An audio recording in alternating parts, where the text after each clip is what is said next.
leen dalal si studio iRadio comme ni ñu koy faral di def bëccëg bu nekk heure bi bu jotee dalal fii ay sénégalais ay kàngam ñu waxtaan ci xamante ne moo xew ci réew mi xam nga dafa ñuy génn waa AFTU dafa am benn information bu ñu génnee nee nañ sax loolu dañ ko doon junj rek dañu bëgg yokk maanaam mbirum transport bi yokk ci 100 francs 50 francs ñi xamante ñu ngi jógee biir banlieue bi Kër Massar Dakar bu ñu xoolee trajet bi bu ñu fayee bu eggul 600 francs dina nga mooy 500 et quelque loolu nag ngeen gis njeexital bu mu indi te nit ñi jël transport yi xawoon na ko nakarlu ba waa AFTU ñëwaat ci information bi nee na ñoom ay ndaw rek ñoo génne woon affaire bi waaye bu ñu posé question bi ci biir ñoom transporteurs commencé nañu sonn ndaxte crise bi laal na leen te foo la budd ñu xoolaat mbirum transport bi ministère des transports tamit ne ñoom amul benn waxtaan bi xamoon am nañu ko ñoom pour mun a maanaam wax dañu yokk ba bu ñu yokk parce que yokk maanaam transport bu yam ab décret lay doon moo tax tey ñu dalal fii ci suñu studio bi Ababacar Fall muy chargé des opérations CETUD muy conseil exécutif des transports urbains de Dakar ak tamit kii di Gora Khouma secrétaire général de l'Union des routiers du Sénégal transport bu ñu ko waxee biir dëkk la ak diggante dëkk ak dëkk la ak biir réewum la moo tax ñu élargir waxtaan ji Ababacar transport bi est-ce que ni ko waa AFTU waxee la bu dañu yokk transport bi parce que nee nañ ñoom mbas mi daf leen laal. waaw asalaamaaleykum Alassane monsieur Diop asalaamaaleykum Gora Khouma maa ngi nuyu ñu ma bokkal plateau bi di nuyu auditeurs yëpp ak téléspectateurs yi di leen wax ku nekk maa ngi lay jox sa yóbbal transport du jaagi ni du prix rek moom mooy financer transport bi parce que tey AFTU xëy na bi ñu koy tudd ba mu toll fi mu toll c'est am na lu am parce que tey minibus boo gis Dakar muy daw dafa remplacer benn car rapide bu doon daw état bi mettre en place benn programme bu mu tuddee programme de renouvellement des transports urbains ñi génnee au fur et à mesure car rapide yi ko remplacer par des minibus mais li tax tey ñu mën a dund ñoom ci loolu xëy na tey bu mbas mi amuloon xëy na waxtaan bi du am xëy na mbas mi am na problème yu mu créé mais du prix bi rek mooy levier bi am na yeneen levier yoo xam ne mën nañ ci jouer parce que li ëpp solo li ñuy liggéey ak AFTU mooy organisation bi ñu leen defal et organisation boobu moo leen mën a permettre tey ñu mën see génn du prix bi rek moom mooy levier boo xam ni mën nañ ko laal effectivement bi feebar bi ñëwee amoon na ay restrictions yu état du Sénégal defoon dans un premier temps wàññi woon nañ nombre de places yi ñu ni nombre de places dañ koy limiter à la moitié des places assises xanaa boobu la gënoon métti bi ñu demee ba ci biir ñu alerte ñu ne attention lii mënul dem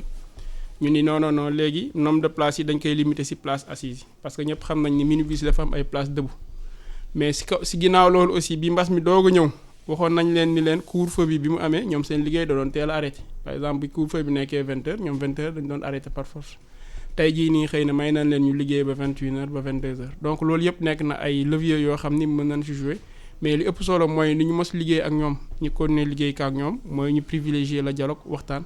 ba mën a créer un équilibre boo xam ne du gaañ usager bi ñun loolu mooy suñu position ci loolu. Gora Khouma est-ce que maanaam liggéey ci mbirum transport bi mbas mi def leen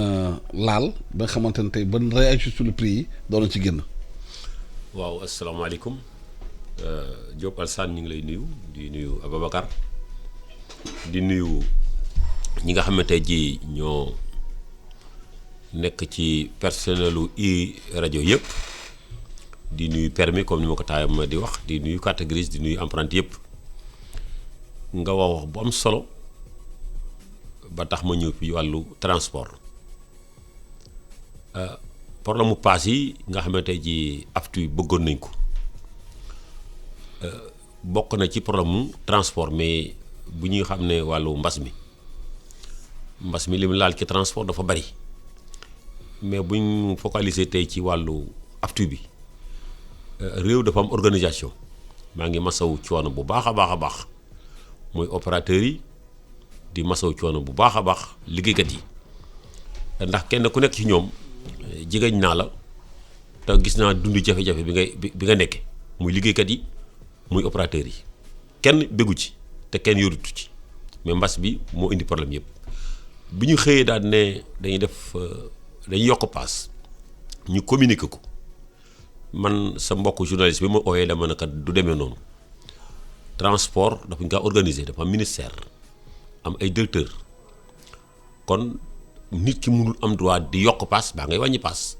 am nga droit na def sa proposition nga def un courrier vers la tutelle wax na kat ñun kat dañoo bëgg lii léegi nag ci tutelle bi nag moom mooy créer les rencontres. ñu discuter jubóo bañ a jubóo mais rek xëy rek dem ci presse bi wax ne kat dañuy yokk bis sàngam paas loolu dafay mel ni organisation amatul ci transport. te organisation dafa am waaye nag état bi aussi man dégg naa tontu ministre bi d'accord ma ak moom ndax mën naa bañ yokk gi en tant que institution du gouvernement mais war naa dalal xelu ñi nga xam tamit ñoo ŋànk liggéey boobu ndax dañoo transport aftu nit ki bi ne ba jëlee otam dafa am taxoon moo jëli ko place debout yi ñoo ëpp fuuf place assise yi ba tax na bu ñu éliminer place debout te amuñu benn subvention du ci carburant du ci enveloppe par rapport ak beneen société boo xam ne bi bëgguma tudd turam ñoo bokk li ñuy liggéey dañu am place yu ñuy toog ak place yu ñu taxaw mais ñooñu dañoo am ndimbal buy jóge ci état dem ci ñoom te ñun privé 100% lañu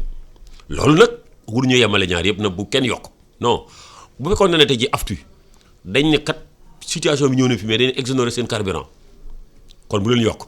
ou bien am na enveloppe boo xam ne mooy ñëw di compenser seen manque à gagner boobu bu kenn yokk loolu mën nañu kaa dégg mais état bi def na effort ci bu yàgguloo def ay enveloppe boo xam ne bi boo xoolee bu ñu ko séddoo ci 3 mois yi nga xam ne tey jii ci crise bi yow lañu nekkoon benn oto amu ci lu ëpp 350 000 francs gën ngaa bari 400 000 francs par oto kon loolu boo xoolee li nga gaaree baar sa manque à gagner boobu mu ëpp fuuf li la état jox te état aussi ay milliards la joxe kon métti na ci état mais boo xoolee ci ki ko jot amul solo lool ci moom da-di nag moo gën ak neen kon man li may wax beneen tamit dégg naa ñuy wax problème mu wàññi place debout man góor xuma du ma ci ànd tey du ma ci ànd ëllëg xam nga tax man place debout leen rek laa ci d'accord nañ ko autoriser ou bien ñu annuler ko mais mënuñu koo wàññi ndax tey jii bu ñu ne woon tey jii admettons 10 fay taxaw pour kenn ku ne mën a jox sama ëmmet yow mi autorité bi yow mi ko wax ak opérateur bi yow mi ko wax indil nga problème chauffeur bi indil nga problème receveur ba ci seen diggante ñoom ak passagers yi ak seen diggante ñoom ak ndaw buur yi ndax nit ki bu ñu xasee ba xam ne oto dañuy nit dañu am droit taxaw rek mënoo wàcce kenn léegi nag mën ngaa wàcce kenn parce que da nga ne taxaw amut kon nit ki bu yëgee nga ne sëñ bi wàccal ba madame wàccal parce que taxaw amut dina ko nangu mais boo xasee ba nungul ñaar yu taxaw rek kooku dootoo ko mën a wàcce kon est-ce que du bañ feebar bi law moo tax ñu naan waaw foofu laa jëm si doo tax dama ne xam nga ne bu ñu duggee ci kaar ñu tëj ko vitrine tëj ko sa kër bi boo ko defee feebar dina foofu laa waxee moo tax dama ne tànk day tàlli baa mu bonk il faut que ñu xam ne lii mënul dem système bii mënul dem même ñoom état ci boppam surtout représenté leen fi ñoom xam nañ ne système bii mënul dem système bi moom ku ci ne mën nga cee dem tamit doo dem travailleurs yi oto boo ci gis dafa am ay charge muy ka koy dawal baa boog ñi koy dawal contrôleurs yi aussi c'est un personnel te personnel boobu nag ba pare oto bi di fay encore retraite banque ba néewul Covid 19 bi bàyyil naa leen banque moom day fayee ko kon il faut que ñu utal ko solution bi nag passé wul def ay proposition waxtaan am ci diggante opérateurs yi ak état puis que passe fu ñu ko mës di yokkee syndicat yi day ñëw teew opérateur bi day teew consommateurs yi day ñëw toog ministre commerce day ñëw toog am na ñoo xam ne dañuy défendre population bi am na ñoo xam ne dañuy défendre corporation bi ñuy waxtaan ba jubóo te bu ñu xasee ba jubóo nag arrêté lay doon am na fondation yoo xam ne tax léegi laa dégg ñëw arrêté mais bu jëkkoon décret la doon ndax da daa am signature premier ministre ak signature président de la république kooku moom du arrêté décret la doon nga xam ne léegi oto buy daw bu nekk obligation la ci yow pour nga am këyit googu wane ne man mii am naa ndigal yokk nga xam ne tey boo ko bëggee def plus waa ji am na droit yóbbu la ci yoon client yi am na droit yóbbu la ci yoon puisque waroo dépassé fu doon 100 francs amoo droit di ci def 25 francs loolu la organisation la laaj moo tax nag dama ne état moo war a oote le ministère des transports war naa oote ou bien mu jébbal yëf yi c'est opérateurs yi ak consommateurs yi ñu discuter ba ut ay solution mais solution moom mënul ñàkk ku bëgg na léegi doo taxaw doo yokk paas te du ma wàññi carburant doo def dara loolu mënul nekk ku ci jéem tey tamit bu subaa da ngay taxaw da nga problématique bu mu posé est-ce que tey yaakaar nga ne waa papier boobu aftu génnee mooy junj boobu ñu defoon alerte la woon si ñoom rek waaye dañ doon sonde waaye fa lañ jëm yokk paas yi fa lañ jëm parce que ñoom nee nañ mëntuñu téye naka la état bi war def li xamante ne du gaañ consommateurs yi du gaañ ñi nga xamante ne ñoom opérateurs yi du gaañ chauffeur rek apprenti bi balaa may wax ci loolu dama bëggoon expliquer un peu ñun CETUD lan la ñuy def parce que tey CETUD boo xoolee benn cadre de concertation la boo xam ni opérateurs yi dañ si am wàll usagers yi am si wàll mooy consommateurs yi état am si wàll te góoram yi ak waa aftu yi yaakaar naa dañu toog ñaar fukki fan wala fanweer fan yoo xam ne ñëw ngi surtout pour ñu waxtaan li jëm si li avancer transport bi. Donc bu fekkee ne waaftu tey yeewu nañu ñu ni dañuy yokk man pour man bluff laa ko tuddee parce que ñoo la gën xam ni ñoom comme ni ko góor waxee mënuñu yokkal seen bu paas du demee noonu mais li ma bëggoon aussi expliquer mooy li te ma ko doon junj léegi mooy du prix bi rek moom mooy déterminant si transport bi du prix bi kese. la moo ci bokk. parce que tey bokk na ci ñoom tey li tax ñuy wax prix bi mooy seen capacité oto yi la ñu wàññi ba li ñu doon yëpp mënatuñ ko yëpp mais tey jii nii pourtant capacité oto yooyu bu ñu leen ko yokkaloon tey te embouteillage bi yokk am na foo xam bañ fa tollee même problème lañ doon am parce que boo daan def par exemple 6 rotations nga retrouvé wu avec 4 rotations par jour sa revenu dina wàññi ko. bu boobaa aussi mën nga yooxuwaat ni prix bi dañ koy yokk. bu carburant bi yokk woon mën nga ni prix bi dañ koy yokk bu ñu restreindre bu ñu demoon ñaan moo ko yàlla ba yegg ñu ni dañuy restreindre ñu ni léegi couvre-feu 18h la wala 17h boo daan def 6 rotations par jour tu vas te retrouver avec 4 rotations par jour donc nekk na loo xam ni nekkul affaire bu simple. parce que tey mën na simple nii nga ni wàññi nañ sama capacité naa yokk prix pour dabaatal la ma doon am mais ñun bu ñuy xool du ñu xool uniquement côté opérateur bi par force nag foog ñu xool opérateur bi lan moo ko ciy génnee parce que moom la ñu dénk service public bi. mais dafa am lu ñu ko dénk loo xam ni moo ko moom am loo xam ni moom ko. opérateurs yi dañ leen organiser en 14 GIE ñu fédérer leen autour de l'AFTU GIE bu nekk ci ñoom dañu signé ak ñoom benn convention wax la yan liñ la dénk ak noo koy doxale am na ci loo xam ni yaa ko moom mais am na ci loo xam ni moomoo ko lépp lu jëm ci njëg bi tarif bi moomoo ko lépp lu jëm ci itinéraire bi fu bus bi di jaar loolu opérateur moom ko ñun ñoo koy fixé lépp lu jëm ci début service beeg fin service bi loolu opérateur moom ko ñun ñoo ko moom ñun ñoo koy surveiller. maintenant ñun derrière ñun ñooy xool nan la ñuy trouver aménagement ba environnement bi ñuy defee transport boobu mu mën a yemb pour ñoom ñu mën ci génn te fii laay wax ni waa AFTU yooyu noonu mbas mi ñëwee la ñu suspendre nos rencontres mais toutes les semaines tous les mercredis boo ñëwee CETUD da ñu fekk ñu toog di waxtaane di évaluer difficulté yi ñu am pour xool nan la ñuy anticiper parce que loolu moo bees en fait ci transport urbain à Dakar loolu la ci CETUD indi lu bees loo xam ni mën nañu wax ni lii teg nañ ci loxo donc tey jii nii mën naa leen comprendre parfaitement que ni jafe-jafe yi bëri na mbas mi dugg na ñu ni nañuy yokk pour génn ci mais bu ñu yokkee ñoom xëy na dinañ régler seen problème mais ñun day créer déséquilibre ci ñun parce que tey boo génnee ci tali bi di nga gis ni contrainte yooyu ñu def sur les places assises dafa créer benn déficit d'offre li ñuy wax déficit d'offre mooy tey actuellement transport bi bëreetul. boo demee tey nii fi may waxee ak ni yow Case wala nga dem Diamaguène day bëri nit ñaa ngi taxaw amuñu ko leen yóbbu donc ñun bu ñuy trouver solution dañuy trouver solution bi nga xam dina créer équilibre aussi bien pour opérateurs yi que pour usagers yi. mais est-ce que loolu dafa laaj ñu yokk maanaam bus yi ou bien yokk genre AFTU yi ci circulation bi pour nit ñi mën a dem ak dikk. de toute façon loolu noonu mën nañ ko jaare ci yokk bus yi parce que foofu mën naa fa wax tuuti parce que actuellement nii may wax ak yow AFTU boobu noonu am nañ 600 bus yoo xam ne commandé nañ ko ñu ngi war a ñëw 600 bus yoo xam ni ñi ngi koy monter au niveau de Saint-Bus ñi ngi war a ñëw pour ñu renforcer le parc. mais en même temps aussi question d'organisation la par exemple bi mbas mi demee ba tar dëggantaan bi ñu demee ba nga xam ni couvre-feu bi 20h la woon moitié place assise benn instant am nañu lëkkaloo woon nañu ak waa Captrans ñi nga xam ne ñoom ñooy suivre seen exploitation ñu ni yenn lignes yoo xam ni dañ doon def tricoté li may tudde tricoté mooy dañ doon jaar ay koñ pour dem fi ñu jëm ñu ni comme restreindre nañ place assise yi nañu xool nañ lañu defee direct pour mën a parce que de toute façon li ngay yeb nga yeb boo wëree boo wëriwul mais boo defee direct di nga mën économiser carburant di nga arranger usagers yi te yow sa bopp dina la arranger donc am na un ensemble de leviers yoo xam ni ñun bu ñu toogee xam nañ ni ñuy waxtaan ak ñoom ba mën leen convaincre maintenant nag bu ñu demee ba xam ni leviers yu ñu yëngal yëpp benn yëngalu ci bu boobaa ñu doog a waxu prix parce que man prix mooy dernière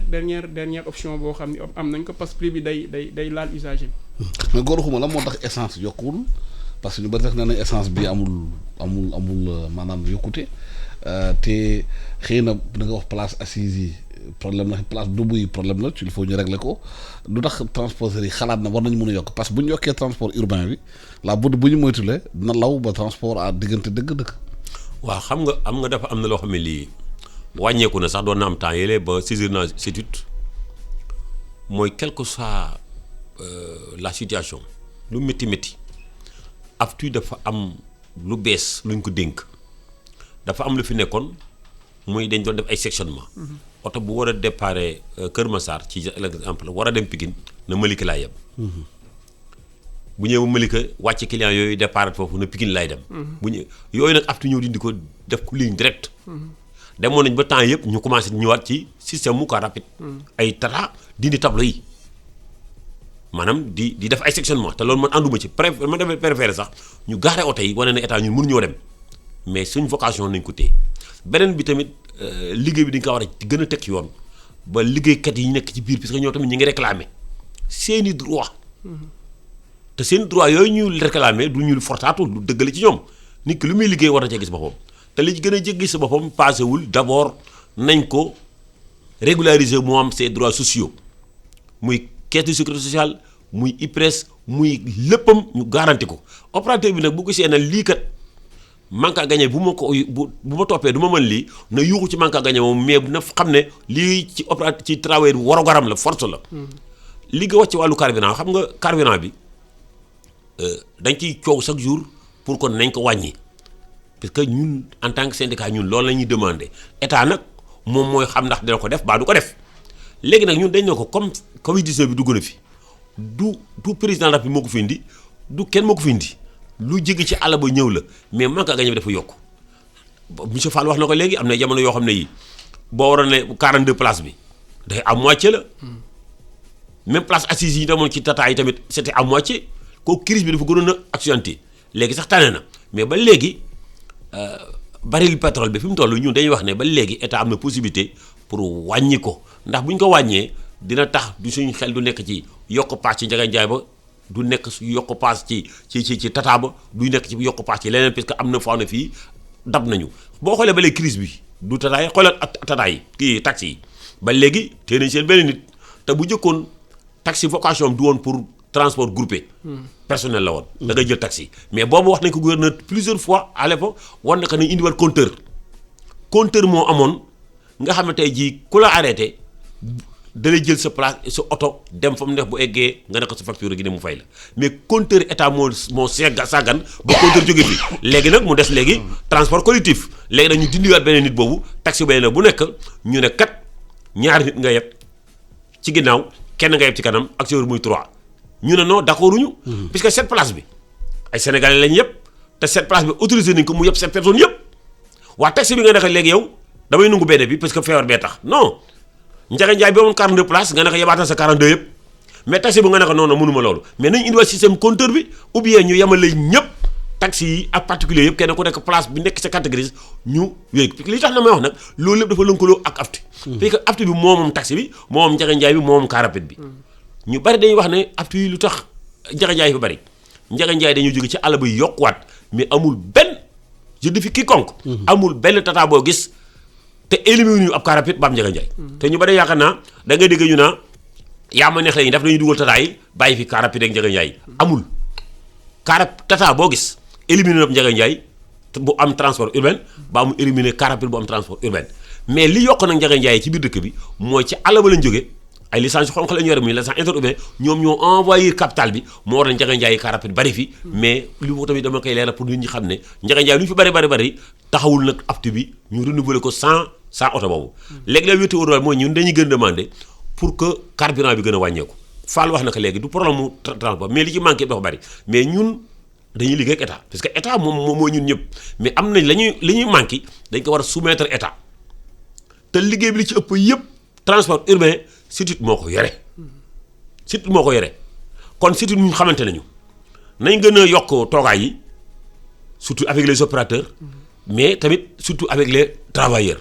puisque patron bi day jënd otom rek kan moo koy defal du travailleur moo koy liggéey travailleur boobu nag dafa am àq te ñu bari àq boobu dañ koy négliger àq boobu dañ ko war a suuxat ba waaye jot ci wàllam te lu bon ci Dakar rek comme monsieur Diop wax ko léegi lu manqué fii dafa demaat ba interurbain bi maanaam bu yokk paas amoon tey jii day récupérer waat ci kay demaat ci àll ba sax day ñëwaat yooyu yëpp day amaat parce que sañ-sañ bu ko AFTU amee ba yokkutee paas mais interurbain tamit dañuy am sañ-sañ pour yokk paas moo waral ñu ne non wuru demee noonu de nañ def demande bi rek joxe état moom mooy statuer toog ñu waxtaan ndax dañu juboo du juboo mais amul benn transporteur ba benn opérateur bu am droit xëy rek yokk paas du commerçant bi du kenn réew mi c'est un pays organisé nit ki nag war naa wax bëgg-bëggam mais man li ma mënul dégg rek mooy li mu si wax du fi amee loolu d'accorduñ ci non d'accorduñ ci ban façon d'accorduñ ci parce que yow sa affaire ngi baax mais d'accorduñ ci kii affaire mi nga bon kon toog hôtel ba ñëw toog nga indi loo xam ne bu ëllëgee waaj na ci mën a génn te transporteur bi muy opérateur bu ci génnee opérateur boobu tamit jàppal loxo ki nekk ci pax mi mu travailleur bi mu fexe moom tamit génn parce que ñoom ñaar ñëpp àll fi mu nekk nii mais transporteur bu bëggee ne moom nag nañ ko génne rek bàyyi travailleur bi tamit du sotti na transporteur bi génn jox loxo liggéeykat bi aussi génne ko bu dee ñëpp génne ca pax mi te fi nekk nii transport dafa dugg ci mpax. ñëpp nee nañu maanaam nguur gi jël na ay matuwaay ay xaalis jàppale ko transport bi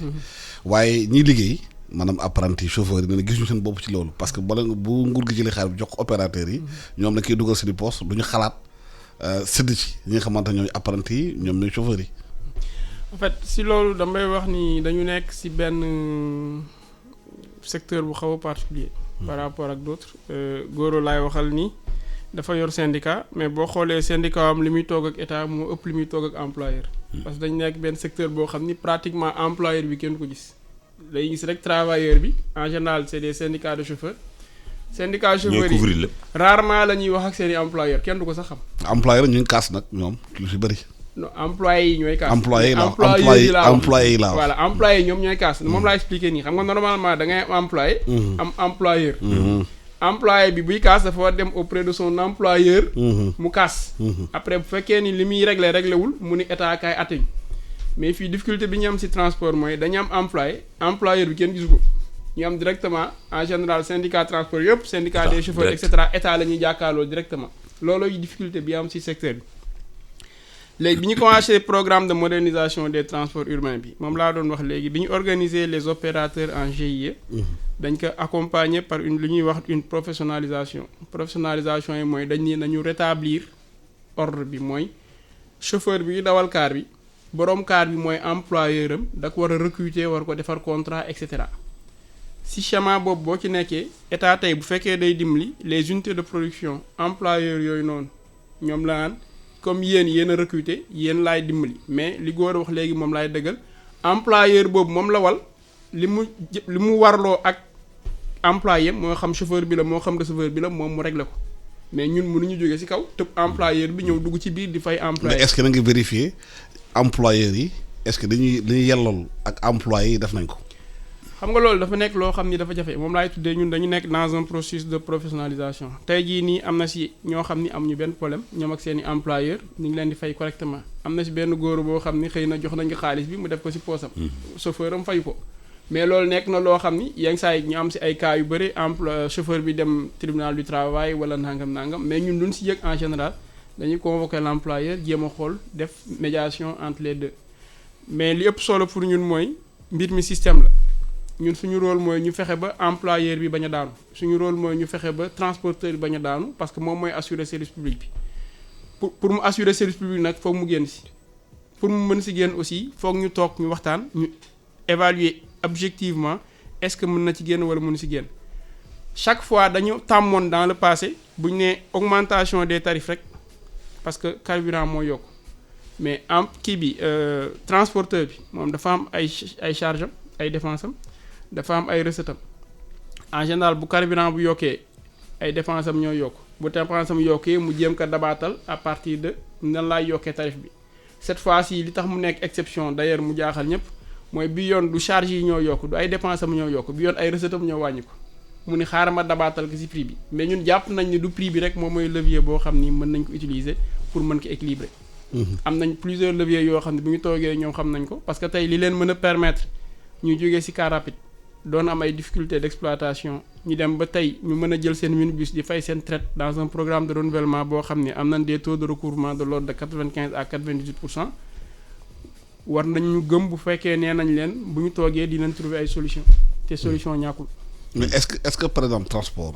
boo koy def Sénégal aftu da ngay am sa xaalis rek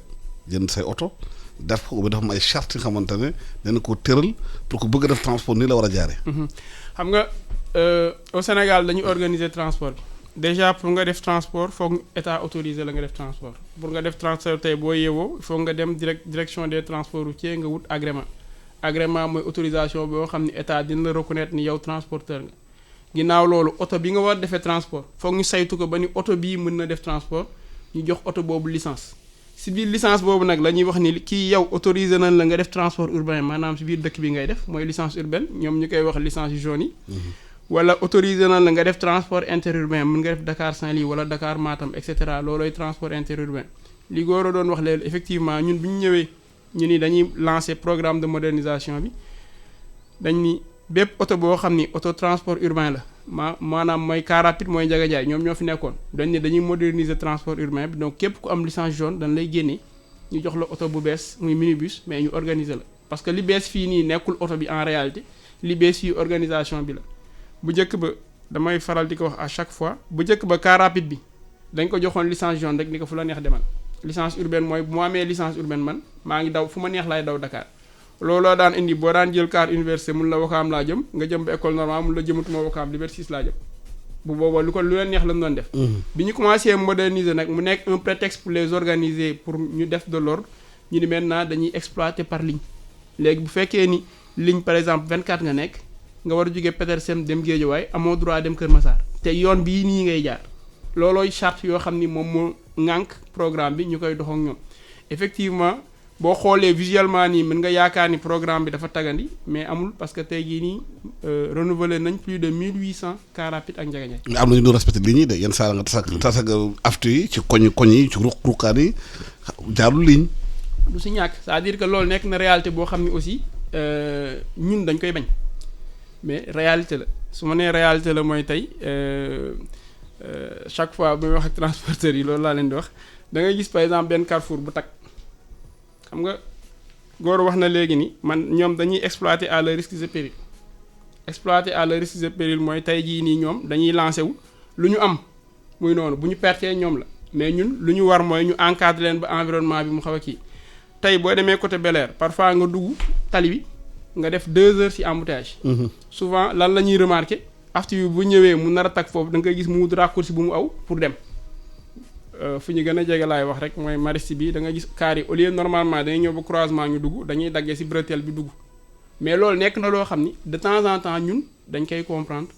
même si gënuluñ mais à chaque fois que loolu am léegi bi ñu toogee màggoore ci salle d'attente yi maa naan que man de Kër Massar seen embouteillage bi jaaxal na ma parce que rond-point bi les bus ils perdent 45 minutes pour traverser le rond-point nekk na loo xam ne aussi loolu day créer ay déficits ci ñoom ñun la war ñu xool nan la ñuy trouver solution ba ñoom vitesse commerciale boobu ñu xam moo leen permettre ñu épanouir seen activité ñu mën koo am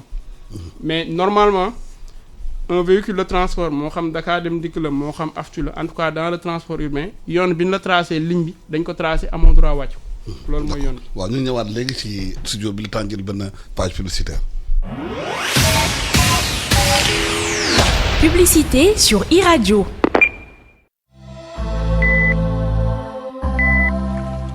yéen ndawi Sénégal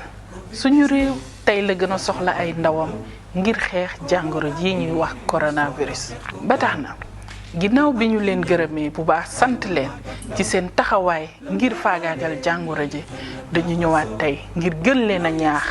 pour ñu gën a dëgëral taxawaay bi ngir jëlee fi jàngoro jii di ñu wax coronavirus njëkkee ko ci digle yi nga xamante ne kër docteur digle na ko waaye lépp ñu def ko ci yar ak teggin ndax nag coronavirus kat bàyyiwul mag bàyyiwul ndaw nañu respecté waxtu yi nga xamante ne ni moom nañu indi ngir couvre-feu bi respecté solu masque bi waaye itam gàttal suñu tànk ndax bu ñu bëggee dakkal xuus gi nga xamante ni jàngoro bi mu ngi koy xuus bu baax ci askan bi dañoo war a gàttal suñu tànk gàttal suñu dem ak dikk ndax nag jàngoroy coronavirus ñun ñoo ko mën a xeexal suñu bopp ndax ñun ñoo ëpp ci askan bi ñun ndaw ñi ñu ngi leen di ñaan ñu respecté li nga xamante ne ni moom la fi autorité yi teg pour faagaagal jàngoro ji ñuy wax coronavirus moo tax ñu ngi leen di ñaan ñu boole xel yi boole xalaat yi ngir faagaagal jàngoroy coronavirus fii ci suñu réew di Sénégal. corona bi na fi yam sama wareef mooy dog buumu corona bi.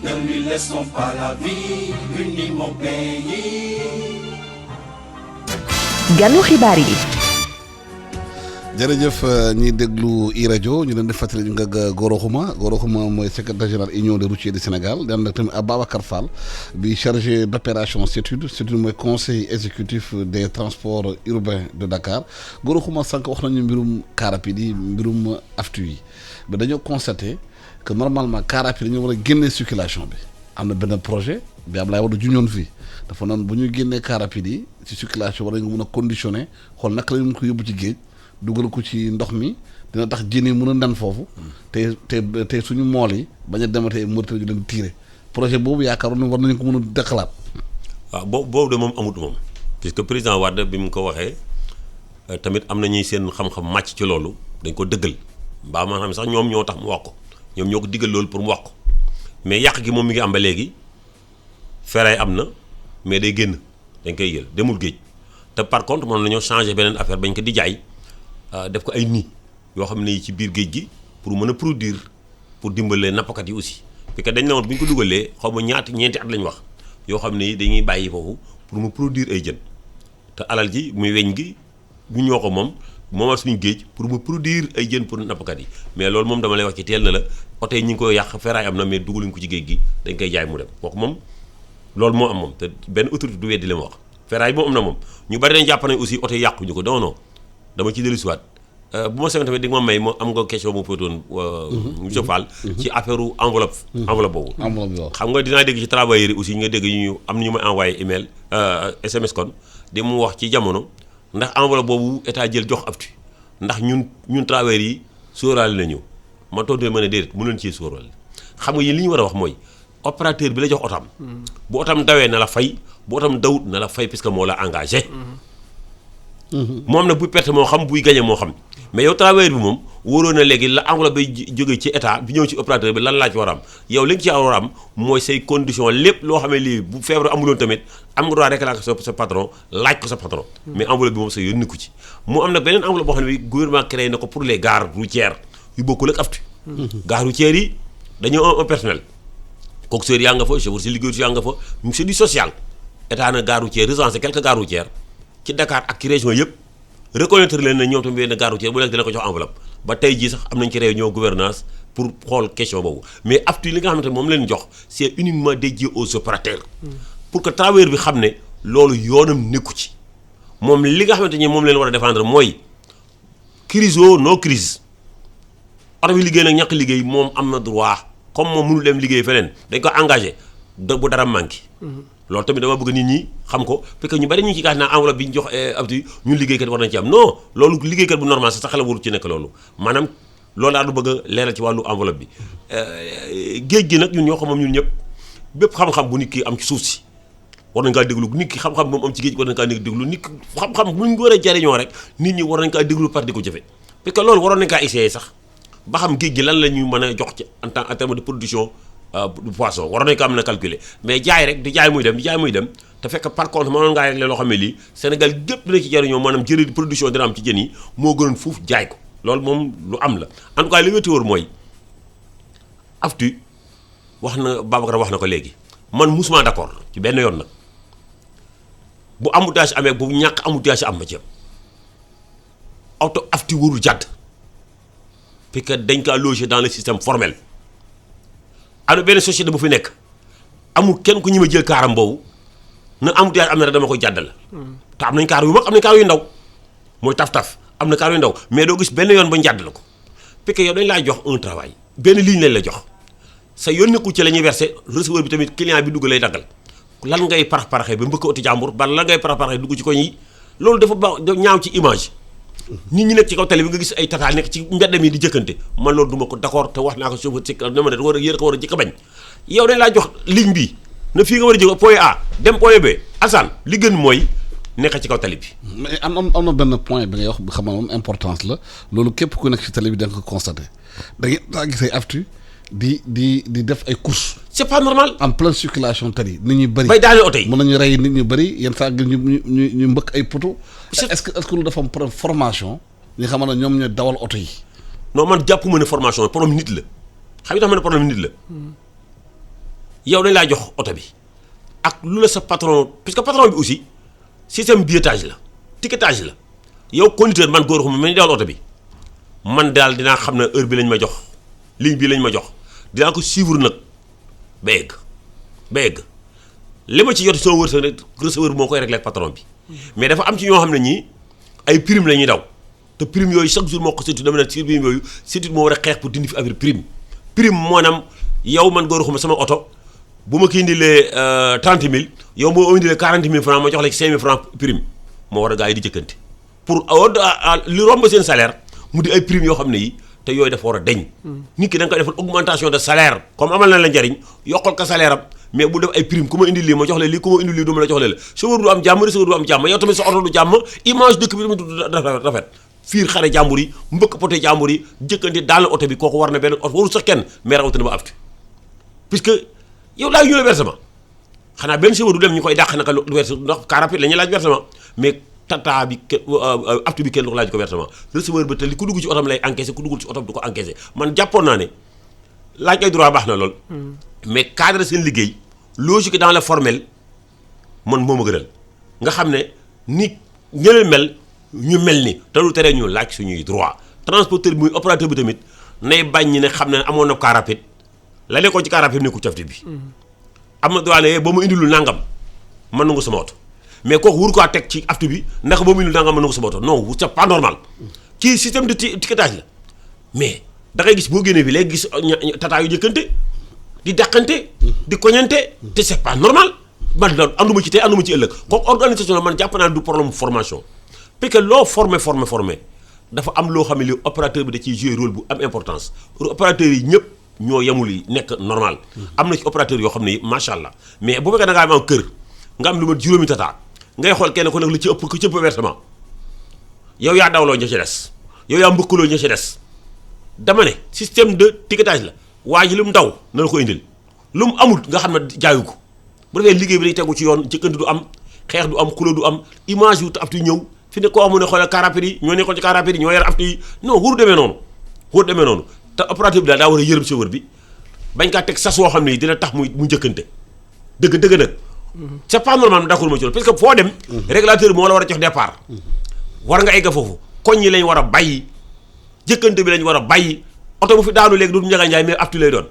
te loolu baaxul. waaw mais question bu Sénégal bi koy posé wu parce que nee nañu avant car rapide yi image yi doon joxe image bu négative la circulation bi aftu yi dañu yaakaar ne bu yeneen bus yi ngeen organisé bu ñu ñëwee dina am beneen image bu gën a rafet mais léegi dañu jaawale aftu yi ak car rapide yi. comportement bi ci tali bi bu loolu weesoo tamit même vétusté car yi. yenn saa da nga gis benn aftu daw. da nga yaakaar ne day wëng complètement da nga yaakaar ne bu defee virage day daanu. te loolu yëpp mu ngi circulation bi ngeen koy seetaan. en fait bu ma wax ni ma ngi koy seetaan damay ah yéen damay dëggal li góor a wax léegi wax ni moom vraiment aw ma lu ma siy seppi li mu wax yëpp partagé naa ko effectivement mais foog ñu comprendre quand même que dañu nekk dans un processus c'est assez difficile parce que tey car rapide bi comme ni nga ko waxee chauffeur bi dañ koy laaj versement chauffeur bi ñu ko laajee versement dàqante tel mais li am solo waxoon naa la léegi bi ñuy def programme de modernisation bi mooy dañuy remplacer oto bi dañuy jéem a professionnaliser mais professionnaliser boobu fi mu toll mooy dañu am benn important programme de renforcement de capacité. tey jii nii mënoo bénéficier wu ci programme bi te yow sa bopp formé wuñ la nga indil ñu au minimum ñaari chauffeur ak ñaari receveur yoo xam ne dañ leen former expliquer leen nan la programme bi du dox effectivement. tant que réglé wuñu problème professionnalisation boobu mooy li ma wax professionnalisation mooy li góor a wax léegi mooy chauffeur bi ñu sécuriser ko ba nga xam ni moom mu am recette 10 000 ak mu am recette 100 000 dina recevoir salaire am tant que loolu réglé wuñu ko en amont daaxante yi xëy na dina jafe mais daaxante yi à chaque fois boo xoolee au niveau de Cap Trans parce que organiser nañ leen benn GIE boo xam ni moom mooy saytu lépp lu jëm seen exploitation dañuy renforcer souvent les surveillants renforcer les contrôleurs de telle sorte que loolu à chaque fois mu am ñoom dinañ leen imposer ñu jël ay sanctions à l'encontre de ces kii mais effectivement nekk na loo xam ni lu jafe la te seetlu nañ ko si yenn heures yi lay nekk te seetlu nañ li si ëpp si ñi koy def bu ñu mënee enquête c'est pas ñoo xam ni jaar nañ formation moo tax dañu renforcer même les formations cette fois-ci dañu organiser formation yi ñu organiser dañ ñi nekk sur le terrain ñooñu la ñuy former parce que dañuy remarqué woon parfois dañuy former Massamba mu dem au lieu mu liggéey Massamba day retrouver wu feneen keneen mooy Mademba mooy ñëw di liggéey à sa place cette fois-ci dañ ni ñi nekk sur le terrain ñooñu la ñu ciblé pour former leen. maintenant premier oto yi njëkk génn les 505 premiers véhicules yi njëkk renouvelés on les avait renouvelés en 2005 effectivement tey nekk na oto yoo xam ni xaw nañoo màggat mais déjà ñun ñi ngi tracé programme pour xool ñoom nan lañ leen di renouveler parce que wax naa la sànq ni la. renouvelé ne gum nañu plus de 1800 car rapides et Ndiaga Ndiaye si 1800 car rapides et Ndiaga Ndiaye yooyu am na 500 yoo xam ne tey am nañu 15 ans donc ñi ngi xool nan la ñuy barale suñu loxo pour mën a accélérer renouvellement bi te yaakaar naa ni la dernière loi qui a été votée à l'Assemblée nationale la loi d'orientation des transports aspect boobu jël nag en compte. mais boo demee réew yi xamante ne transport dafa am doole day am organisation. même chauffeurs yi y a des tenues yu ñu sol y a une sorte environnement hygiène bi ak yëpp da ci am waaye fii da ci gën a bëri ci kaar yooyu nag aftu ngay jëli yenn saa loolu daf ci manqué. en fait damay profité peut-être maa ngi wax léegi loi d'orientation yi ma profité nuyu sama ministre di ko masaw secteur bi xaw naa jafe profité aussi nuyu sama directeur général wax dëgg yàlla xam naa ni ñoom yendaluñu fanaaluñu xëy na si biti di nga gis coow li nii mais man mi nekk si biir xam naa ni kenn yendalul kenn fanaalu chaque jour ñuy xool nan la ñuy régler des problèmes parce que effectivement nekk na secteur bu xaw a jafe. réew yi ngay wax noonu naan seen transport dafa war a avancer dañuy am tenue et cetera man pour man soxlawul génn Sénégal pour loolu parce que tey am naa à côté fii Dakar Dem Dikk wax na ko léegi un chauffeur Dakar Dem Dikk bu nekkee dans son bus moom buy taw ak mu xii nag muy ngelaw a si yam moom mi ngi si yoonam sañ du ko wàcc. pourquoi chauffeur Dakar Dem Dikk mën def loolu pourquoi beneen chauffeur du ko def loolu pour man loolu la ñuy interroger. parce que chauffeur Dakar Dem Dikk bi nekk na dans des conditions yoo xam ni moom leer na ka ni pour chauffeur Dakar Dem Dikk dama laaj chauffeur Dakar Dem Dikk ñaata la bus bi di am xam ko intéressé wu ko parce que moom liggéeyam mooy dawal bus bi moom bu bus bi bu defee benn rotation dañ koy fay bu defee 10 rotation dañ koy fay moom dañuy respecter horaire de travail am du travail plus de 8 heures par jour du travail plus de 44 heures par semaine c'est un professionnel des transports boo xam ne tey jii nii man pour man soxla lu ñuy wàll yaan faneen tey am nañ fi loo xam ni tegu na mais loolu li ko waral aussi dafa am mooy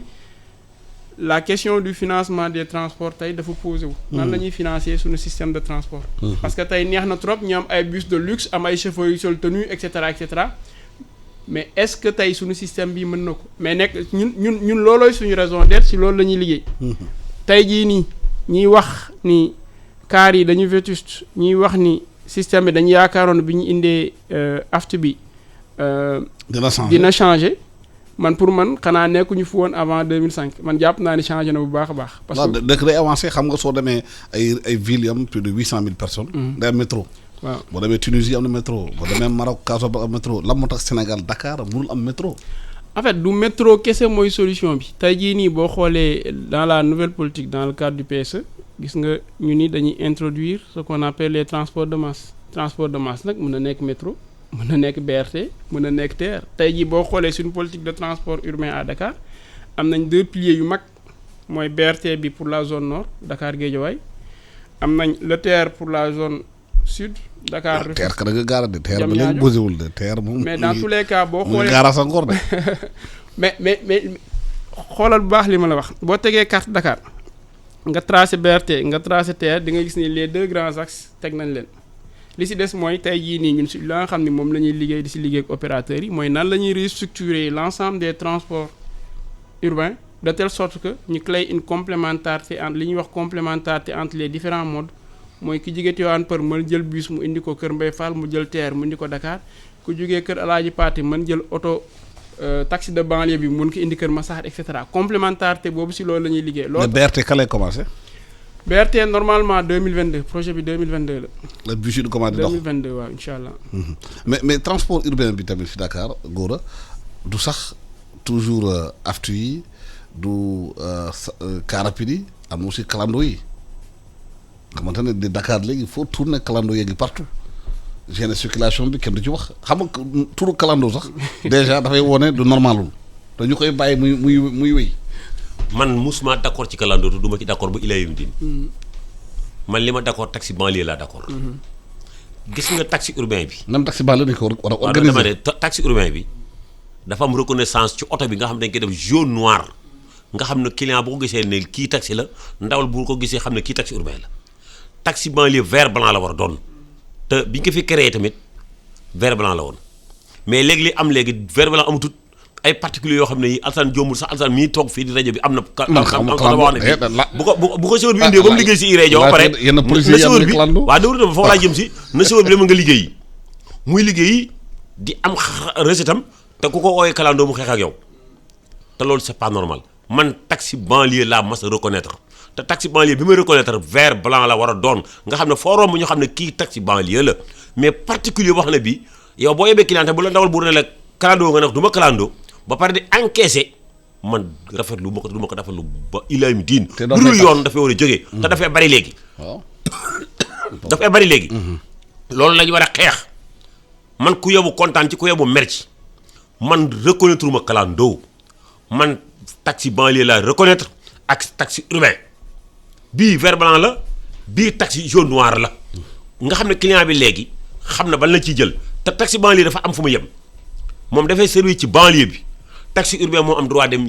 feneen ak feneen ak feneen léegi nag réew mi dafa yàqu lépp di ay clando bépp oto bi def transport amuloo këyit yi amuloo peinture oto ba clando ngay def te clando hors la loi la góor xuma du ci ànd tey du ci ànd ëllëg am na ñu bëri wax ne góor xuma day xeex clando non man damay défendre vers kii taxi banlieue bi lay défendre mais clando ca jaaykat baag ca oto baag ca nappakat baag ca jàngalekat baag lépp luy clando nit wuru ko garab googu nit wuru ko suuxat nit ki wuru ko suuxat dëgg nag hors la loi la c'est pas normal. te loolu nekk na réalité Sénégal fii. du loolu sax même yenn saa boo demee ligne Liberté 6 bi Wakam am na bus yu ndaw. xam nga immatriculation Kolda Matam Tambacounda ñuy def transport. te kenn du ci wax dara. en fait du ma wax ni kenn du si wax dara. mais déjà bëggoon naa ñu revenir si lan mooy clando. parce que wax naa la léegi nii la pour nga def transport da nga war a am yow autorisation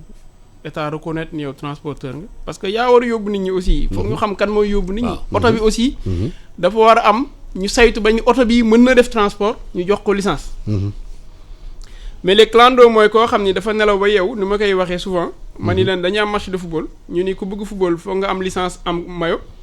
jékki-jékki am nit ñu dogee sa tribune ba rek ñëw dugg si terrain bi dóor bal. xam nga loolu kenn mënu ko rafetlu. wala moo tax ñu leen di bàyyi si terrain bi nag. loolu continuer dama ni tey li indi clando yu yokku Ndakaaru xam nañ ko. mais li ñu yaakaar ni. lu ko indi. bokk na si li ko indi tey bëri nay facteur am na si yoo xam ni maa tey la. ñàkku ci mais góor mi ngi nii toog zone am laay wax Kër Massar tey am naa kër Alaaji Paate amoon naa fa ligne 56 ma fa doon daw di desservir zone boobu noonu souvent difficulté bi ñuy am surtout en extrême banlieue dañuy am difficulté pour desservir yenn zones yi pour deux choses parfois parce que densité bi moo dul permettre opérateur de transport yi mu intéressé leen pour ñu exploiter ko parfois amul infrastructure boo xam ni dina adéquat pour ñu mën a fa teg tali yi baaxuñu wala amul yoon du tout souvent ce qui se passe mooy ñun tey jii nii góor mi ngi nii heureusement moom ngeen invité ñi ngi liggéey ak regroupement Kër Massar yi ñi ngi liggéey ak waa Rufisque ñi ngi liggéey ak waa Pikine pour xool nan la ñuy créer des lignes de transport de proximité avec les taxis de banlieue yaakaar naa tey boo demee Kër Massar da nga fa gis les bus de 8 places yi vert blanc ñuy def croisement Kër Massar di dem Jaxaay di dem dans la localité ñi ngi koy gérer boo demee Rufisque aussi tu vas trouver le même système donc ñun tey jii nii suñu objectif mooy na dans ces zones là yoo xam ne dañu amoon difficulté pour def fa ay minibus wala pour def fa ay bus yu mag nan lan leen di intégrer dans le système mais au fur et à mesure ñuy mettre en place loolu ñi ngi mettre en place wax naa ko léegi l'introduction des transports de masse BRT TER bu duggee ñu réorganiser Dakar Dem Dikk réorganiser AFTU complété ko ak ces taxis de banlieue là am nañ njort ni clando yi dinañ wàññi ko bu baax a baax sax d'ailleurs waxuma dina dañ parce que dina jafe tey nga jëlee informel Sénégal mais dinañ wàññi en tout cas dinañ leen réduire ba nga xam ni dootuñu mën a am impact sur la circulation. bus yooyu di jógee Liberté 6 def Ouakam ligne boobu da jël VDN bi di romb policiers tous les jours amuñu benn kayit. xam nga loolu xam nga mi ngi mel na léegi bi nga nee ma ferraille oto yi dañ ko waroon sànni géej xam nga man boo mu bëggee wax si waxu géej moom sama xam-xam màcc si mais par contre man sama xam-xam si lu mu màcc mooy xam naa ne car rapide bi dama ko remplacer pour defal ma benn service de transport te actuellement nii loolu ñu ngi ci car rapide yi yaakaar naa dernière commission bi mars la woon te bu loon mbas mi pratiquement chaque 2 semaines doon noon toj lu mat 20 wala 30 car rapide donc ñu ngi doon renouveler accélérer nañu renouvellement bu baax maintenant bu fekkee ni au niveau du Sénégal dañu am une loi bu wax ni ku def transport lii nga war a am ñu teg ay services yoo xam ne ñoo war saytu loolu xam nga tey boo génnee nga dem Sandaga solo masque dañ naan la an sa masque mais ki fa nekk di xool masque bi mooy force de sécurité boobu ñu teg tey jii nii moom lañ teg pour mu surveiller loolu man kooku liggéeyam dama ko koy bàyyee ñun nag lu ñu mën mooy sensibiliser lu ñu mën mooy man li ma war mooy bi ma gisee Liberté 6 Ouakam bi ma gisee bus yooyu noonu dem naa jege ji Dakar Dem Dikk ñu tegal ma fa ay bus pour mu mën a compléter l'offre bi ma gisee bus yooyu dem naa renforcer boo xoolee bu baax tey yii nii diggante Tëngéej ak Kër Massar bi ñu amee minibus ñu am fa doole ba am fa doole dañu créer ligne 85 pour mu ñëw renforcer wu foofu. parce que sama rôle mooy bu ma naan bus yooyu man lan la may interpeller mooy xëy na dama am déficit xëy na nit ñi dañu am lu leen yóbbu man nan laay augmenter auto de telle sorte que ñoom du soxla. maintenant loolu su ma ko defee ba pare léegi nag ma daal di gëstu ci force de sécurité yi ma leen attention amatuma loo xam ni mën na justifier kenn di fi def clando fii nii. looloo indi boo xoolee bu ñuy xeex clando yi d'une manière progressive et par zone lañ koy xeex. parce que dina jafe tey ñu xëy ni ñoom ñëpp nañ taxaw. Gora yooyu bis su jógee Liberté 6 dafa Ouakam di jaar yenn saa dafa 15 personnes def transport di tam di taxaw amuñu arrêt amuñu dara ku def di loxo ñu taxaw yóbbu la loolu nu ban naka lañ ko mën a expliquer. waaw moom li Seydou wax léegi moo ci am rek xam nga réew mi dañ ko organiser le ministre wax na ko bu yàggut. na gouvernement bi na jël ay matuwaay ku am droit def transport ñu bàyyi la ngay def transport ku amatul droit ñu génne la ci kon bus baak petit bus baak grand bus baa ci yam ku am ndigal da ngaa war a liggéey ku amul ndigal da nga war a taxaw loolu bu ñu ko defee rek réew mi jaar yoonam parce que tamit dafa jaaduwul yow nga nekk dans la légalité man Gora Khouma ma nekk à côté di def leneen loo xam ne yaa ko war a def mën nangu ko ci yow loolu nit ki mënuñu ko défendre. ci loolu laa doon dellusiwaatee rek pour ñu leeral ci wàllu vert blanc boobu. vert blanc boobu ça n'a rien à voir avec le renouvellement parc vert blanc bi. parce que dafa am ay oto yoo xam ne 4 places la di def clando tey boo ne woon tey ji oto yooyu dañ koy def vert blanc borom jëlee ko fa. bari moo tax ma delloo tooñ léegi ne la Assane Samba Diop oto bi nga xam ne moom da ko indi mu liggéey si ba pare dem di uti xaalis xam nga boo ko ne da ngay def vert blanc du ko nangu. danaa si indi ma sama oto. parce que mënul vert blanc mënul am sa oto. mais banlieue bi am na ay vert blanc. waaw non kii mooy renouvellement. waaw bii la ñuy renouveler waaw bii mais terewul bii suñu projet la. waaw bii terewul dama ne 4 places yi nga xam ne. am na ci banlieue bi. ay 4 places. ay particulier lañu. ñooñu dama ne nañ leen def vert blanc ku ci nangu nañ la defal vert blanc nga liggéey. ku nangul ñu génne la ci. en attendant ñu renouveler li mais dama ne am na oto yoo xam ne tey buñ gare routière yoo xam ne garage clando yoo xam ne boo demoon tey ji recensé le clando yëpp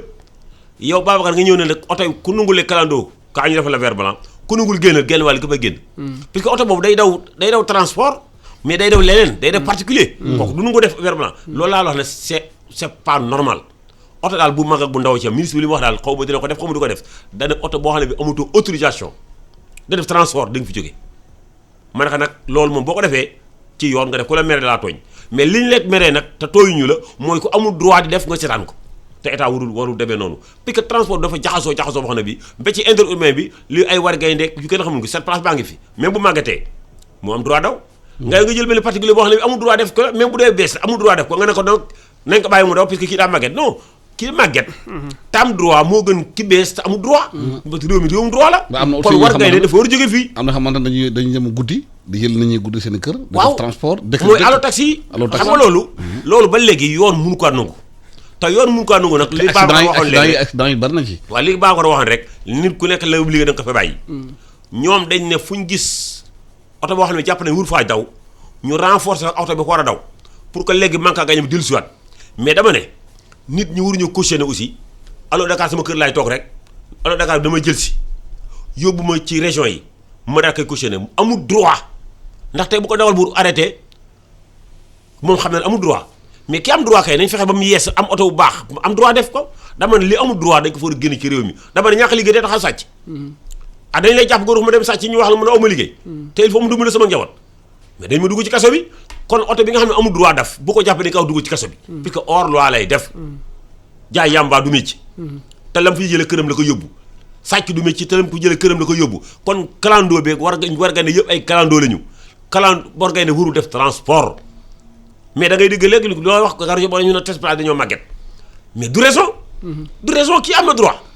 ki amul droit noo koy poussé pour mu jox ko droit mënu nekk moo tax ma ne la vert blanc mooy taxi banlieue moo xam 4 places la moo xam 7 places la taxi banlieue laa d'accord man loolu nag organisation lay laaj damaa bu émission bi dama doon jeex am naa lu ma bëggoon jàllale xaw ma ne jeex na am jeexu ko rapidement jeex na kay waaw mooy wax naa ko barki démb ministre bi code de la route lu mu waxut nit ki rawal bu wër cee dox dama ne boo génnee Sénégal gii da nga gis chauffeur camion bu wàcc ak costume nga gis chauffeur bus bu wàcc ak costume moom fii ci Sénégal dàll woo mënti sol su ko dalaadul chaussure fermée la wax fii dañuy wax ne c'est de sécurité c'est de chantier la ñuy wax ne bus bi ba camion moom nga war a yore waa kan mooy sol si costume di sol ay chaussure de chantier daa mën a chaussure fermée code de la route chaussure fermée la wax kon ndawal buur yi nañ yem ci chaussure fermée ku sol carax nañ la sanctionné mais ku sol nag sa chaussure fermée siré que ba mu normal baa nga sa essor nañ la bàyyi nga liggéey niñ jël fi affaire chaussure de chantier oto bu def chantier nañ ko laaj oto bu dewul chantier nañ ko teg fële nit ñi day war a correct. voilà jërëjëf wala dëgg la. waaw man bëggoon naa nga may rapidement 2 secondes rek pour confirmer effectivement clando moom kenn mënu ko tolérer parce que mooy li may wax léegi damay assimilé ak benn supporter bu toog tribune ba mu neex mu daw dugg terrain bi loolu kenn mënu ko tolérer maintenant nag ñun ñi ngi nekk di liggéey xool nan la ñuy organiser dans l'ensemble ba dindi ko. jërëjëf Babacar Fall maa ngi lay gërëm di la sant ci opération CEDUD conseil exécutif des transports urbains de Dakar ak Goro Khouma secrétaire général union des routiers du Sénégal. ak clients yi ñuy jàpp du sol masque ñuy sanctionné chauffeur bi client bu dugg ci oto saloo masque nañ la sanctionné personnellement. mais bu yow dawal bu ñëwee rek chauffeur bi lay jël. waaw dafay client bi amul masque. waaw kaay da ngay fay. waaw client bi war naa client bi lay war a jàpp bàyyi chauffeur bi. amende waaw. chauffeur bi bu jëlul masque nañ ko jàpp. def leen masque yi parce que feebar baa ngi fi demul def leen masque yi. Aïssata Diathie maa lay jox micro bi.